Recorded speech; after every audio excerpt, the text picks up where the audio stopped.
Hey guys, welcome back to part 2 of the Golden Nuggets podcast, and we still have Lenney. I have a first question for you. Our previous guest, Joshua, he highlighted the riches are in the niches or niche. I forgot to ask this on the previous episode. Do you guys niche previously? Yeah, because I remember when I was going through the boot camp with Imran, right? I think I spoke to Hadi, and then now Hadi is like handling a lot of real estate agents. What about for you? So when I first started out in Get Customers, I actually niched down to financial advisors. Okay. So a lot of insurance agents that I used to help out. Okay. So I've trained, I think, 1,000 of financial advisors on digital marketing. Ooh. I've helped some of them to do marketing as well. Okay. And one of my most notable case study will be Wilfred Ling. Okay. He started with me in 2021. And he was managing $25 million assets under management. Okay. And fast forward to today, 2025, he's now managing $80 million. 80 $80 million. So in 4 years, he jumped from 25 million to 80 million. Correct. I mean, of course, credit is due to him in terms of how he do his closing, things like that. But definitely, social media did help him to accelerate this progress. And he is in the industry for more than a decade. So he spent more than 10 years building to $25 million. And it just took 4 years with me to build to $80 million. Okay. Is there what's that secret sauce that you have? I don't know if you can share. Yeah, sure. So remember I told you that I was from, my background was in filmmaking, right? Yeah. So I was very passionate about doing filmmaking, doing creative and stuff. Yeah. And after that during that period of time, if I'm not wrong, I was also learning from Nas Daily himself in Singapore. So I took that framework on how to create videos and I applied it to Wilfred.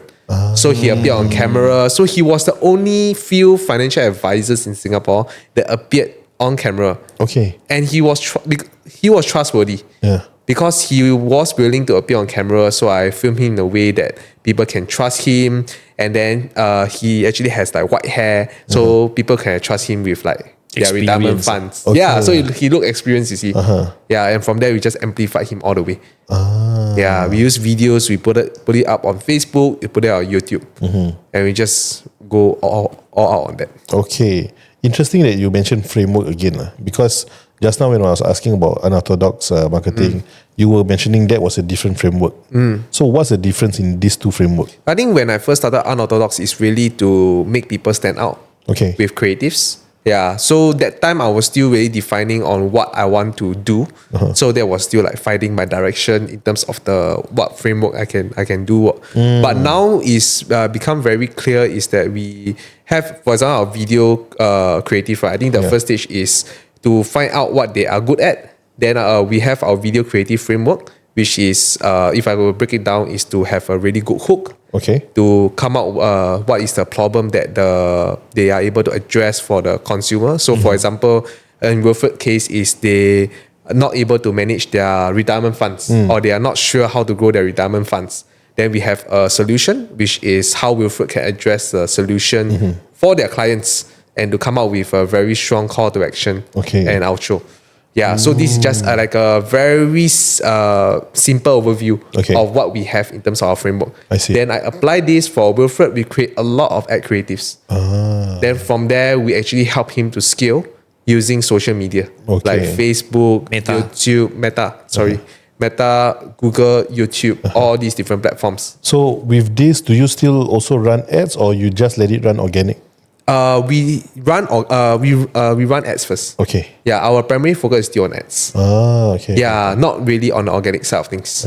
Yeah, organic is something you do as a bonus in our agency, but our main focus is really on ads. I'm a paid ads guy. But then nowadays it's the opposite. Yeah, so nowadays organic. I'm doing a bit more organic. Yes. Okay. We have a few financial advisors who actually come to us who are considering to use our platform to advertise, right?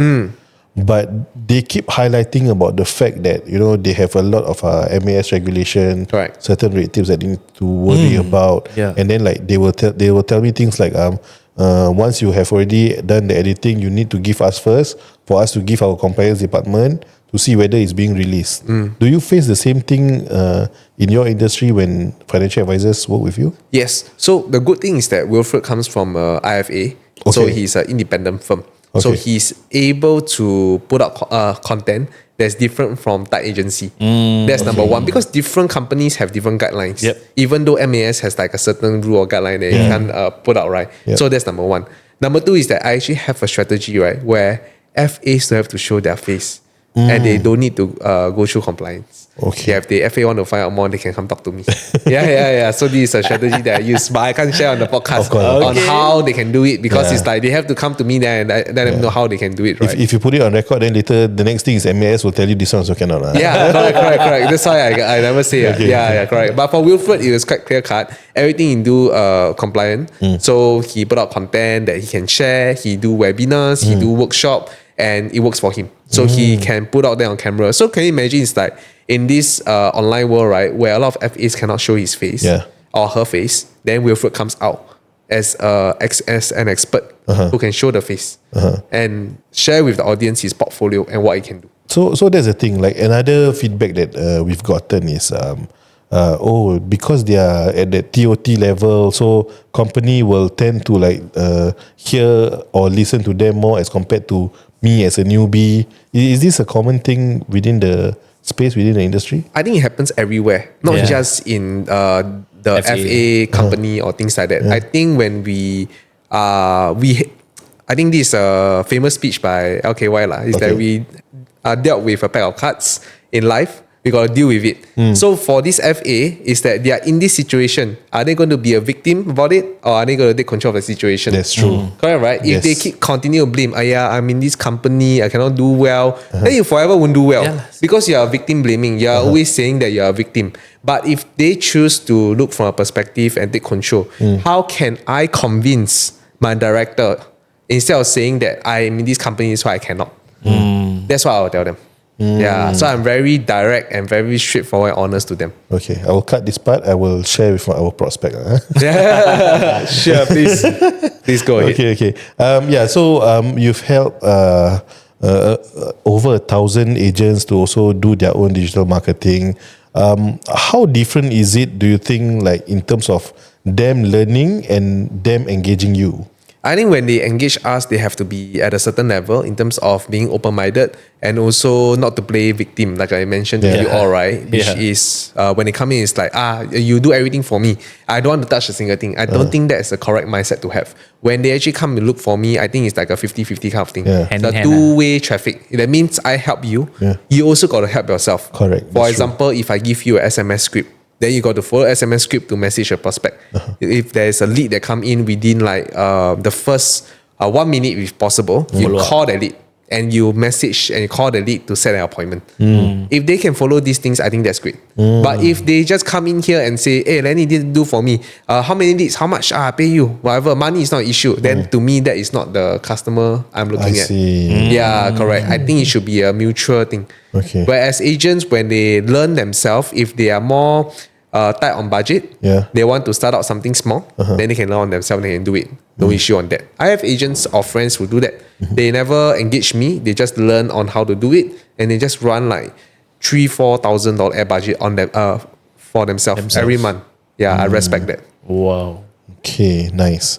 After having running for 7 years already, recently you started a new company, Smile Fam. Yes. Right?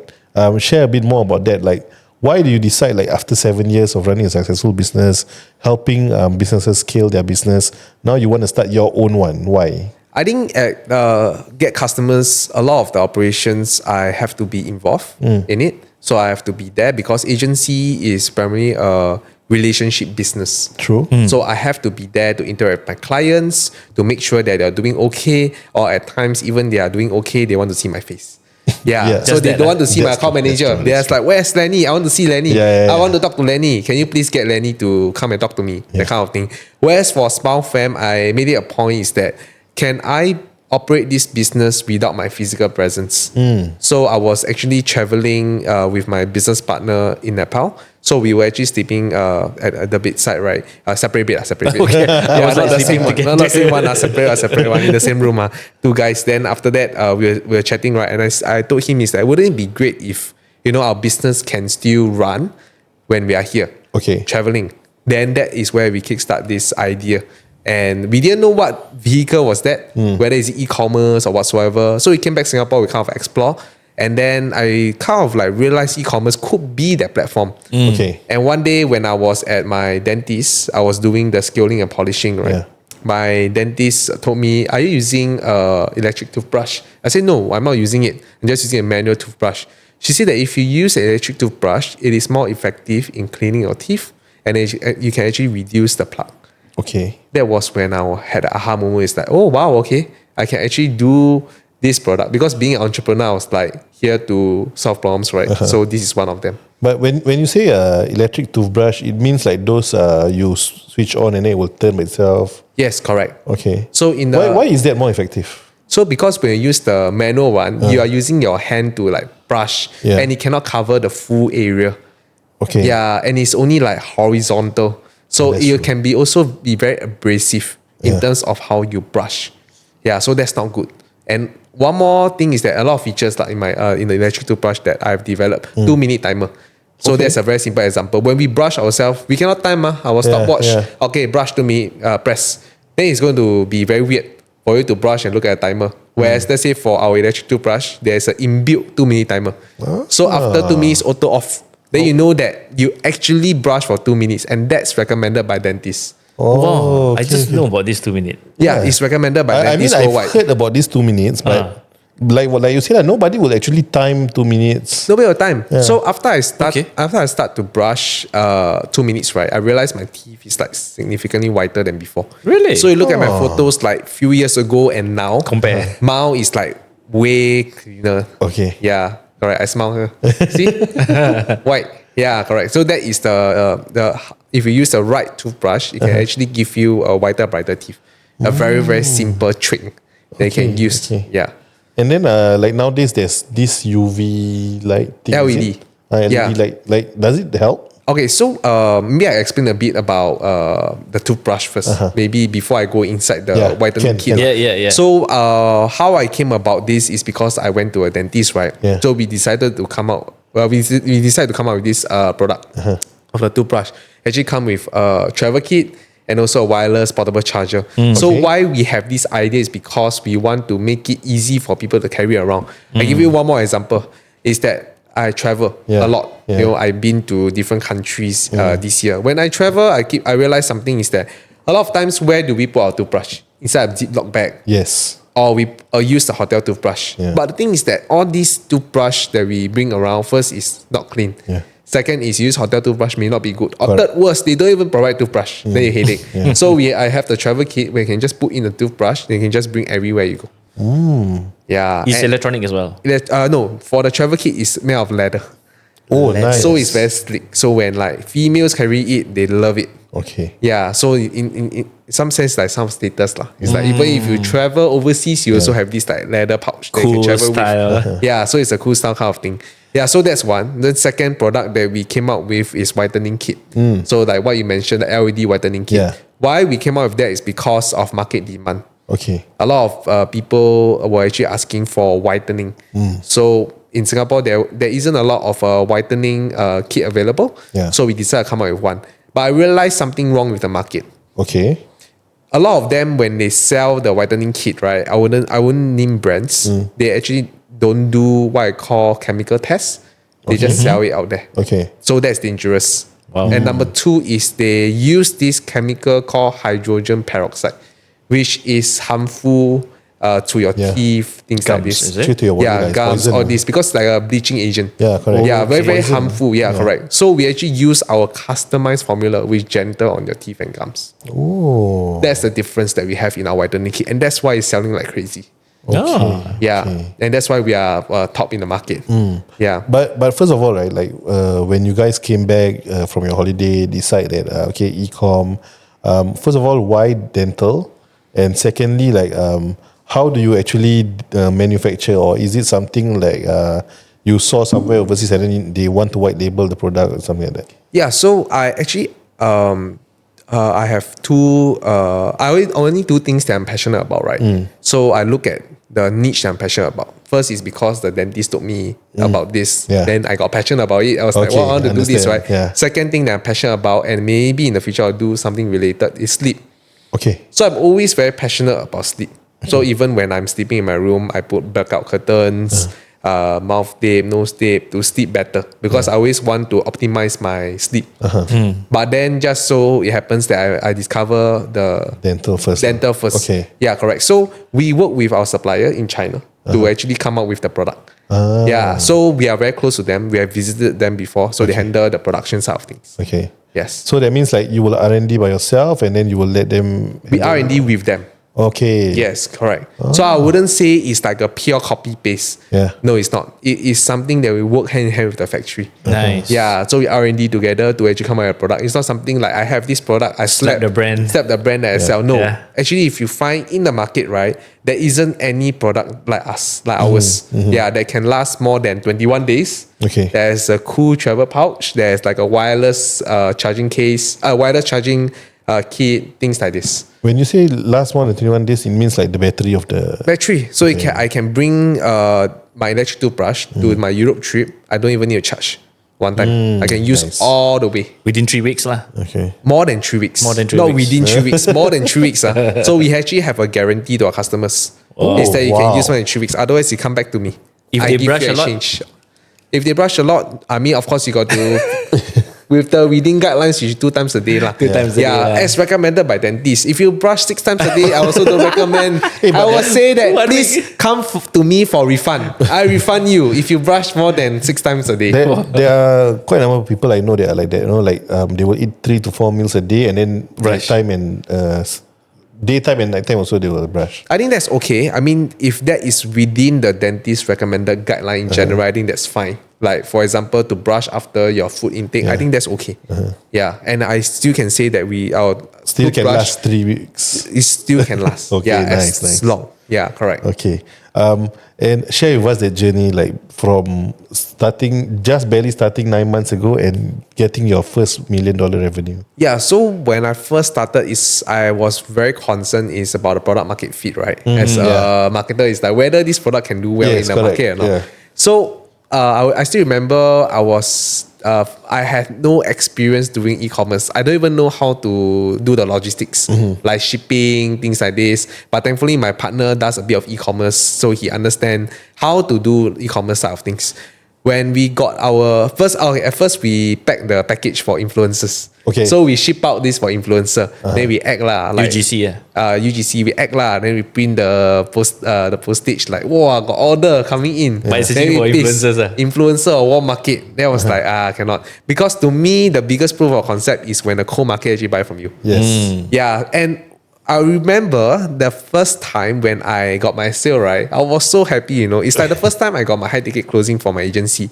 So what happened was that I was at my girlfriend's grandma's house. I was walking out the gate. Then I got that first sale. I was like, wow, it's a Malay lady. I still remember. I cannot forget this moment. She brought my toothbrush for $119. Then I was like, yes, I got that first sale. I was so happy. Then around me, they don't understand why I'm so happy for what. Yeah, but I was so happy because like, hey, that's my first sale. $119. And then I went to the office, I packed that package, I make sure it looks good, sweet, right? Then I ship out. It was in the smart pack lah, by the SingPost. Okay. Then I still remember it was a bulky, chunky one. Then we ship out that thing. Then fast forward, more orders start to come in. Then I was happy. I said, more orders start to come in. Then it packed. Then there was come to a point that we packed until our hands become blue because the box is blue color. And we got getting the card, paper card. Then that's when we realized, okay, we got to outsource this thing already. So we actually outsourced to a very good logistics partner of ours who helped us to do the storage, the delivery, everything else. In Singapore? In Singapore, yes. That was what I wanted to ask because, I mean, with the demand, you also need to make sure you have ready stock, right? Yes. Like, how do you manage the storage then? Because this is something unpredictable, you know? Yeah, so we did do forecasts. Like, for example, like in the next 3 months, how much stocks do we require?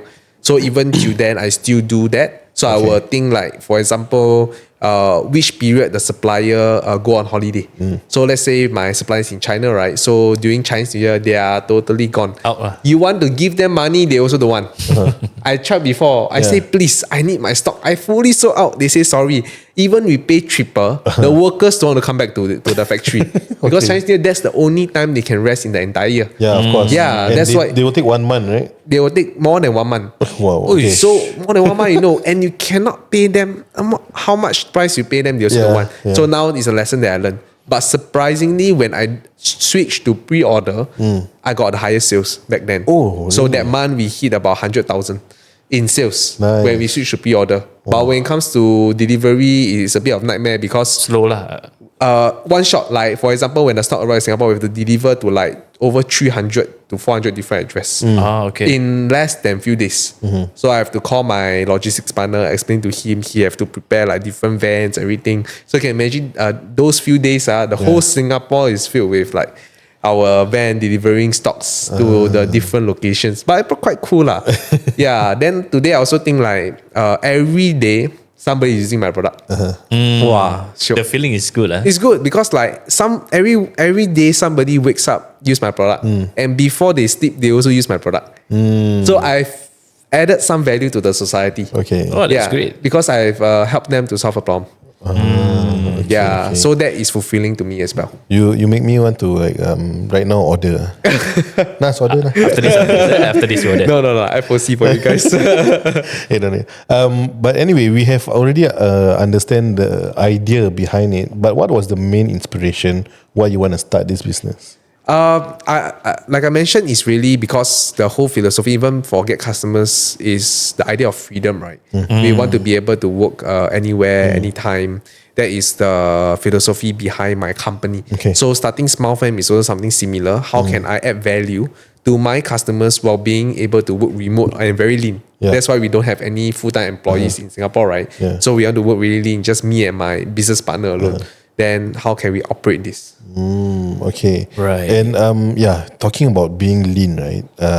Just now you mentioned, I think before the podcast, you mentioned that you and your partner is actually running this business just by yourselves, zero staff. Yes. Can you share with us about that? Like, how do you actually run a $1 million business with zero staff? Yeah, so basically, whatever I can automate, I automate. Yeah, so right now there's a lot of useful CRMs like Zapier. There's like ChatGPT, there's AI. So a lot of things, Shopify. So a lot of things can be done using automation and AI alone. And when we need to come up with videos, we engage like video agency in Singapore. So like outsource, freelancers, all this we get from the different vendors and partners. Because if you want to get full-time staff, then we really got to think is like how can they add value to the company. I'm not saying that one day eventually we don't need somebody full-time. Maybe we need. So right now, we are actually able to operate with what we have. And the good thing is that we have the agency backing. So in my agency, I have a caller, full-timer. So she is actually able to do full-time calling for Smile Fam. But we engage my own agency. So that's the kind of dynamic that we have. I see. So it's quite unique, right? So supporting. So because I have my agency supporting Smile Fam as well. But Smile Fam, we have no employees full-time that we pay. Yes, that's how we do it. And I really believe this is the way forward for businesses on how we can operate smart, operate lean. What's your future plan? Like with whether it's for Get customers and also Smile Fam? I think for Get customers, I've managed to build a very unique mode that I want to share with you guys. I think it's the first time that I'm sharing. So Get customers is primarily like a cash flow business where I add value to the existing customers that I work with. And one mode that I have created is that whatever that I use this business to buy and invest in properties. And I don't have to charge very high. As long as I break even, I'm actually okay. Because the properties itself may appreciate in time. And with that being said, right, my competitors can charge higher, but I don't have to. I can charge lower than then and I still win. So that's my first. Your Get customer. Get customers. I will assume that this is the plan for Smile Fam because D2C retail and also like high volume items tend to give you higher top line, and that will give you a better leverage for property investing. Okay, so not necessarily, because Get Customer is quite solid also in the eyes of the bank as well, right? So because we are legit, we have like regular customers. In fact, UOB just called me like yesterday. Yeah, I mean, to take loan. Maybe don't say the name of the bank. the bank lah. So censor this part lah. We'll bleep. Yeah, the bank actually called me to take loans. Okay. Yeah, and say that, hey, Mr. Lenney, like, do you want to take loan with us? Then I was like, wow, okay. They want our business lah. Yeah, which is great lah. You know, I support the banks and banks support me. And for Smile Fam, how we want to do it is not just in property investing aspect, but to actually to prepare this company to sell it. Public? No? Sorry? Going public or? No. So I have no intention of going public. Okay. But I want to sell this business eventually. So I want to build this up to sell this business. Get acquired by the bigger. Yeah, get acquired by bigger, but conglomerates. Yes, correct. But I won't put the aim here lah. Yeah, of course. Yeah, because to put the aim here, then people know. So I plan to exit it one day. But even if I don't sell it, it can still generate good cash flow and dividends for my partners. Exactly. Yeah, so I'm happy with that also. If you were to sell it, would you like sell off 100%, or would you like still keep a bit of equity? I think I don't mind not having equity. Okay. But they can engage us as agencies to help them to run the campaigns. So I thought of it. To get customers. I thought of it for a long time. And I was sharing is that I don't actually have to be in the business. They can actually engage me back as an agency using Get Customers. So I can still help them to grow the business, be the face of it, yet I don't have to own a single share. So that is my plan. Okay. Right. I mean, do you do SEO for Smile Fam also? I mean, does your agency do SEO? No, we don't do SEO because we just focus on paid ads. We are not strong in SEO. If like, let's say you do SEO, then it will forever be interconnected. With Smile Fam and your agency itself. I have a news publication. I see. That type me back to Smile Fam. Okay. Or Get Customers. So like earlier this year, Straits Time feature me in terms of how I started Smile Fam. PR campaign. PR campaigns. Yeah, correct. So we have more PR campaigns coming up. I see. Okay. Yeah, for Smile Fam as well. Okay. So that's how you want to maintain to be the face of the company. Yes, correct. But not too direct, so we are still able to exit one day. Of course. Yes, correct. Nice. So that's the intention that I have with Smile Fam. Yeah, but we are very happy because we have so far sold more than 10,000 Smile Fams. And now we are in Malaysia as well. So we are selling to the Malaysian market also. So we actually incorporated Smile Fam. Sdn Bhd. Yeah, correct. Wow. So it's great lah.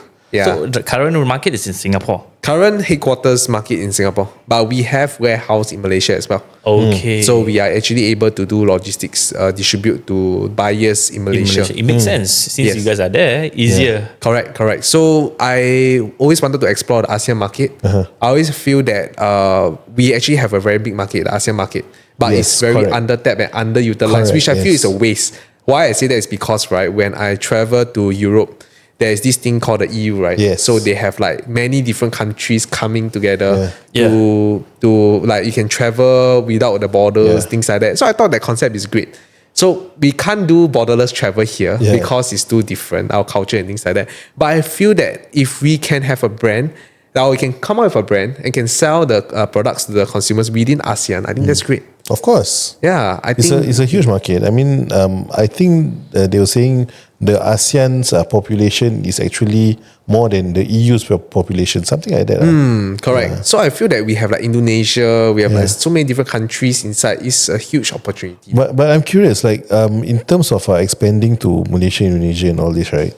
What about the cost of the product to the customers? Yes. So I came up with a research and study, right, on how to actually price the product. I look at it. It's not just about the currency difference. For example, now ringgit is about $3.50 to $1 Sing dollars, right? We can't just divide by 3.5 because the purchasing power is different in the country. Yeah. Yep. So I look at the different competitors and I look at the different different brands. For example, like McDonald's. How much do they price their McChicken there and McChicken here? Yeah, I didn't say McChicken lah. I just giving an example. Apple, how much they price the iPhone and there, how much they price their iPhone here. So I look at my industry. I look at toothbrush, how much my competitors price their toothbrush, and I actually learned this formula called the price parity ratio. Okay. So there's actually a ratio and a number when you actually compare the different products of how they did it, and you apply a formula to yourself. So why do I look at the competitors? It's because they have done all the research. They have gotten all the professionals to study this. Of course. And what I'm doing, just coming in, so I just look at that price and I just convert to my own. It's not copying. I'm just using it as a public data. Of course. Everybody is just buying using that price. So I'm just using that. So I convert that to my own data. So I use that, then I divide it by a certain number and percentage. Then I get the pricing of my own. Okay. This is also another curious question. Like if you were to have started in Malaysia for Smile Fam, and then you come into Singapore, do you think that because right now you started in Singapore and then you just bring the price down from Malaysia, right? But bringing the price up from Malaysia to Singapore, that will be a challenge. Do you think that will be an issue in the future if, let's say, you were to launch another product, something like that? I think it's really about the brand perception. Okay. I think one thing about Singaporeans is that I don't mind to say this. If they say a product from Malaysia, they may want to buy it at a cheaper price. They wouldn't pay a premium in Singapore if it's from Malaysia. Because everyone have the mindset, it's like I go JB, I buy it cheaper. That kind of thing, right? So that could be a challenge if we bring a product from there to sell here. So one way I'll do it is always localizing it. So for example, now I sell in Malaysia, I'll use different influencer content shot in Malaysia. So I'll give you an example. I do street interview in Malaysia. So I actually got my influencers to ask questions behind the Twin Tower. So then people will be will feel that this is a localized content, and it's not just a content that I bring over to Singapore trying to sell to their market. They can relate lah. I think they may find that a bit disrespectful. It's like, hey, you bring your product in, you try to market, you're trying to earn money, things like that. So what we do is you shoot content there. We understand about their local culture a bit. And I do understand because every year I travel to Malaysia. And some of my relatives are based in Malaysia as well. So I do have some understanding about how Malaysia market works. Nice. I think you have shared a lot about your entire journey and also your future plans. A lot that we can actually learn from you. We will definitely, perhaps one of these days, have you back again here to share more. Perhaps in 1 year time, share with us the update of Smile Fam and all. But who knows, by then he already exit. Hopefully, man. Okay, but before we end our show, usually we'll have 2 more short segments. Nazrin will start the first short segment. Right. So the first segment that we usually share to our guests is actually the rapid fire question. Sure. That means your answer will need to be quick, straight away, right from your head. It can be a bit elaborated if you want to. Sure. If you bring value and takeaways. So are you ready? Yeah, sure. Okay, cool. First question. Are you a morning person or a night owl? I'm a night owl. Okay. Can you share who is your biggest entrepreneur that you look up to? Look up to... That's a tough question. I have a lot of entrepreneurs I look up to. So I can't pinpoint one. Okay. What's harder? Starting a business or scaling it? Starting a business. Okay. What's your guilty pleasure snack? Something like. I like to eat a lot. Is there any specifics? Guilty pleasure, man. Guilty pleasure. No, I really like to eat all sorts of different food. I enjoy like any different food, like Thai food, Malay food, Indo food, all sorts of food. Healthy, unhealthy, whack anything. Everything. Yeah, correct. But lucky I get into shape lah, so I can balance that. Ojima. Yeah. Okay, last question. What makes you smile instantly? Seeing the face of my loved ones, them being happy, gives me a smile on my face. Nice. Yes. All right. Yeah, more than anything in the world. anything in the world, more than money, more than anything else. And of course, those customers that you help Yes. with their teeth. Oh yes, customers that I've helped through my agency and also from Smile Fam also. Cool. Okay, so one last bonus question. If let's say today you are stripped away from everything, you are left with nothing, only $88 in your bank account, how would you rebuild back your business? Oh, simple question. So what I will do is first to use the $88 to buy 10 books. Okay. Yeah, that's the first thing I would do. I will buy books from like top speakers like Brian Tracy, sales experts. I'll learn how to do high ticket closing. That's one. Then I will be able to make my first $1,000 from my first high ticket sale. Then from the first $1,000, I'll reinvest again to a course. So let's say a video course or whatsoever to up my skill set again. Then from there, I will be able to make my $1 million.